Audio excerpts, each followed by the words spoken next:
What's good, world? Freak Nick here. If I look a little bit grizzled and tired, it's because I've been staring at my computer screen for the past, 7 or more hours. Just taking in the Wednesday Euroleague action. It's my favorite day of the week just for that. Get some laundry done, get some good eats, get some good hoops in, and we are going to spend the next, 7, 8 minutes breaking down what happened on this EuroLeague Wednesday. Starting from the top, BC Khimki wins 64-60 over Caja Laboral. Caja coming in with all sorts of offensive categories led right now in the EuroLeague.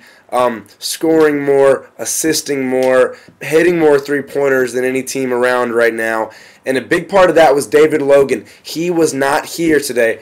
Back in the States visiting his newborn baby. We wish you the best. Hope little David Jr., whatever you call him, is good and healthy. But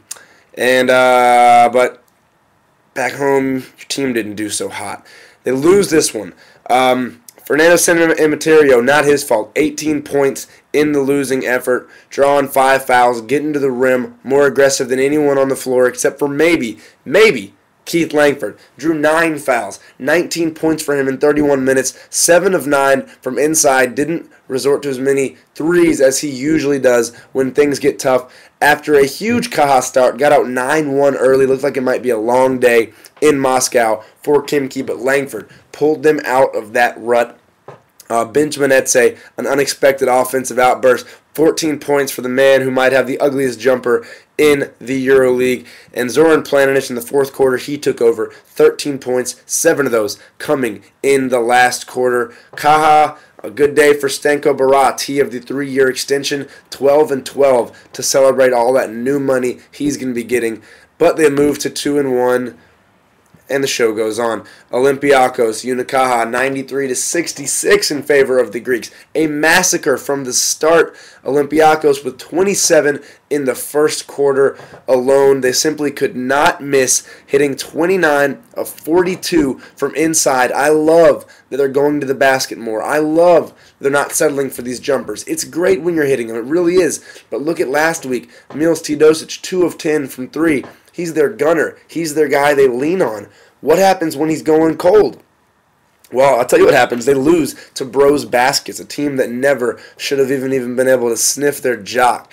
And Olympiacos comes out today and just plays an all-around better game than Unicaja. Force, speed, quickness, everything. All around, out-rebound them by 5. Unicaja, the most heavily out-rebounded team in this competition right now.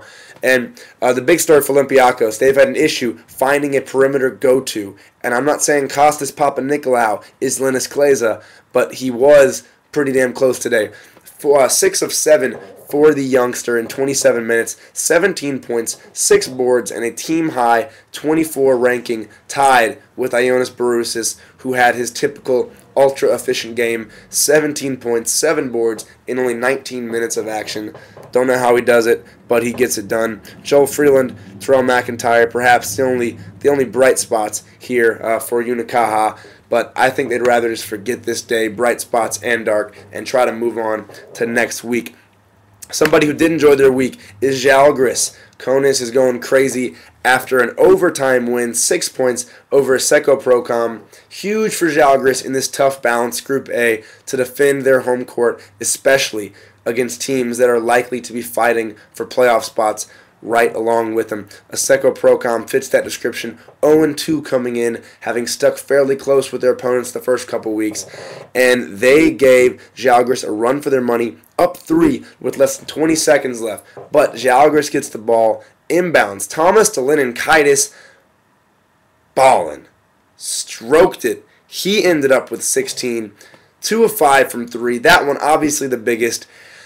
And not enough can be said about Martinez Potzis today. 18 points for him, 3 of 7 from deep. Didn't make any of his inside tries, but he got to the line 14 times, drew 7 fouls. That's the kind of aggressiveness you need, especially if you have Delininkaitis. You have Malaknis out there. You have guys that aren't necessarily going to create for themselves. That's how you get shots for those guys, is when you get inside. You put pressure on that defense and make them guard you. Zalgiris did that today, again playing 10 guys in 10 guys for more than 12 minutes in this game. Clearly, Aso Petrovic feels fine running through this kind of carousel of dudes. Maybe one day he'll find a rotation. Maybe he won't. For now, it's working. Big win at home for Zalgiris. Daniel Ewing, 14 points in the loss for them. A fellow Dookie, along with Potus, getting the shine in Konas today. Efes Pilsen wins this one, 82-74 in Sinan Erdem Arena against Armani Jeans Milano, who looked so great in Week 1 over CSKA Moscow, but maybe Moscow wasn't that good. We'll get to that in a second. Petrov, Alexei, leading the league in scoring right now with 23 points just in that one game against CSKA. Has not played in any of the two after that. They need to get him back because they are struggling without him. They moved to 1-2 and really have no significant inside presence. Jonas Machulas, not as much of a big guy as you'd like to have in there, spending a majority of his time out around the elbow and even as far as the three-point line. So you need to get him to pack it in. Marius Petrovicius, a couple years ago, the Euro Cup Final Four MVP with ELATV Ritas. You'd love to see him pack it in a little bit more. He's been hurt, but now he's back. Played 18 minutes of pretty much non-factor basketball. David Hawkins, 18 in this one. Ibby Jabber, 19 in this one. You know those guys are going to produce. You need to find someone down low who can help out as well. Great news for Efes Pilsen's fans. Igor Kosovic lives, the two-time Alfonso Ford scoring winner who had a rough year last year. Let's not kid ourselves with Efes Pilsen. Some playing time issues, some shot-making issues, playing a little bit point guard. He's better off the ball. They've done just that now. He's averaging 21.5 coming into the game, 17 tonight. He was 7 of 13 for the game. Ultra-efficient defensive game from Kerem Gonlum. And, again, heady basketball from Kerem Tuncheri, running things. Boki Nakbar chipping in with 11 points for the third straight game. That's consistency. Efes didn't have it the last year. They do this year. That's why they're 2-1, and that's why Istanbul is on the up and up as a basketball town. Chilling with my bros baskets. Beat Spirou Charleroi 79-69 at home. Two of those bottom-feeding teams that might try to claw their way into the top 16, like I said, need to win at home. Bros did that. A weak game for Brian Roberts, only 5 points, their leading scorer coming in, but it didn't matter because they got 15 from Rayshon Terry and 16 from Kyle Hines, spreading the basketball. Bros is getting better every week, and y'all just wait till Tibor Pleiss gets cooking. The old skinny German is about to do some things. Spear Charleroi, 0-3. They have issues. They have guys who can score, but they cannot learn how to play together. It's a me style of basketball, which works in Belgium in one of the more American-branded leagues over there, but it does not work in the Euroleague, even going against similarly fast-paced teams like Bros Baskets. Power Electronics versus CSKA Moscow. This one taking place in Valencia. Both teams coming into the season with such high expectations. Valencia thought, okay, we won the Euro Cup. We're going to be all right. CSKA thought, all right, we've made 8 straight Final Fours, and we got one of the best coaches in Europe, Dusko Vujocevic. Cake. I picked him to win the Final Four, to win the championship this year in the EuroLeague. Sasha Khan, Victor Kriapa, Ramuna Shishkauskas, all out with injuries now, and that led, with those 3 forward types all out, to CSKA shooting 8 of 34 from inside the arc. 8 of 34, 24%. Absolutely disgusting number right there.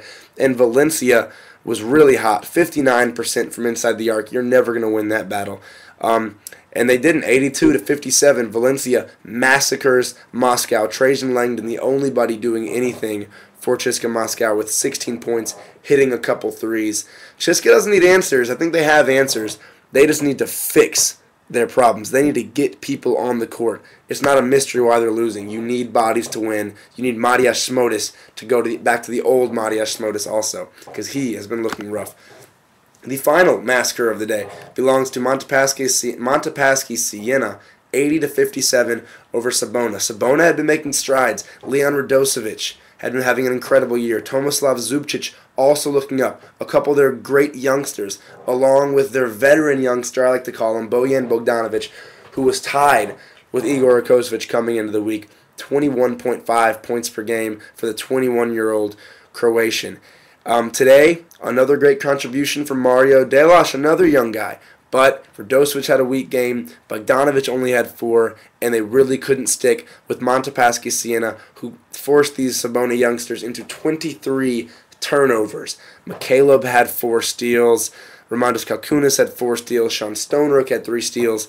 It goes on. And in addition to that, if you didn't think they could score, they can. Montepaschi with 1, 2, 3, 4, 5 guys in double figures to reach the 80 mark. So again, take-home points. Spiru, Aseka, Chiska, all go to 0-3. Kahala Baral goes down. Zalgiris and Bros get huge home wins to go to 2-1 and keep their dreams of advancement alive. Y'all check back tomorrow for more of the same. Got 5 more EuroLeague games. Oh, let's do it.